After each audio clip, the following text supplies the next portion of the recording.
Hello, I'm Severin Suzuki speaking for ECHO, the Environmental Children's Organization. We're a group of 12 and 13-year-olds trying to make a difference. Vanessa Seti, Morgan Geisler, Michelle Quigg, and me.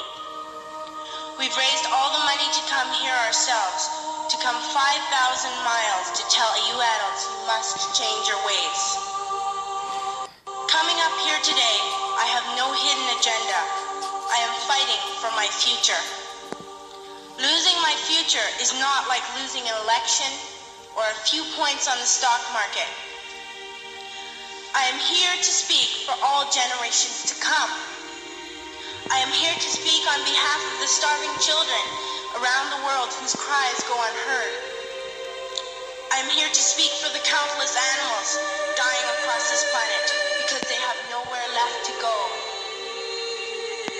I am afraid to go out in the sun now because of the holes in our ozone. I am afraid to breathe the air because I don't know what chemicals are in it. I used to go fishing in Vancouver, my home, with my dad, until just a few years ago we found the fish full of cancers.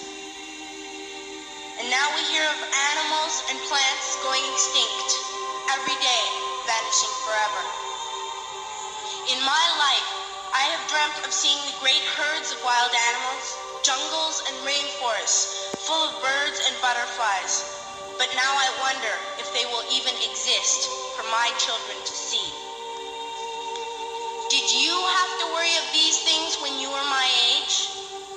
All this is happening before our eyes, and yet we act as if we have all the time we want and all the solutions. I'm only a child and I don't have all the solutions. But I want you to realize, neither do you. You don't know how to fix the holes in our ozone layer. You don't know how to bring the salmon back up a dead stream. You don't know how to bring back an animal now extinct. And you can't bring back the forest that once grew where there is now a desert. If you don't know how to fix it, please stop breaking it. Here, you may be delegates of your government, business people, organizers, reporters, or politicians, but really, your mothers and fathers, sisters and brothers, aunts and uncles, and all of you are someone's child. I'm only a child, yet I know we are all part of a family, 5 billion strong, in fact, 30 million species strong. And borders and governments will never change that. I'm only a child, yet I know we are all in this together and should act as one single world towards one single goal. In my anger, I am not blind, and in my fear, I am not afraid of telling the world how I feel. In my country, we make so much waste. We buy and throw away, and yet northern countries will not share with the needy. Even when we have more than enough, we are afraid to share. We are afraid to let go of some of our wealth. In Canada, we live the privileged life, with plenty of food, water, and shelter. We have watches, bicycles, computers, and television sets. The list could go on for 2 days. 2 days ago, here in Brazil, we were shocked when we spent time with some children living on the streets. This is what one child told us. I wish I was rich. And if I were, I would give all the street children food, clothes, medicines, shelter, and love and affection.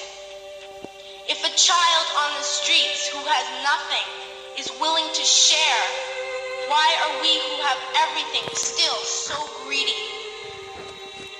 I can't stop thinking that these are children, my own age, that it makes a tremendous difference where you are born. That I could be one of those children living in the favelas in Rio. I could be a child starving in Somalia, or a victim of war in the Middle East, or a beggar in India. I am only a child, yet I know if all the money spent on war was spent on finding environmental answers, ending poverty, and finding treaties, what a wonderful place this earth would be. At school, even in kindergarten, you teach us how to behave in the world. You teach us not to fight with others, to work things out, to respect others, to clean up our mess, not to hurt other creatures, to share, not be greedy. Then why do you go out and do the things you tell us not to do? Do not forget why you are attending these conferences, who you're doing this for. We are your own children. You are deciding what kind of world we are growing up in. Parents should be able to comfort their children by saying, everything's going to be all right. It's not the end of the world, and we're doing the best we can. But I don't think you can say that to us anymore. Are we even on your list of priorities? My dad always says, you are what you do, not what you say. Well, what you do makes me cry at night. You grown-ups say you love us, but I challenge you, please, make your actions reflect your words. Thank you.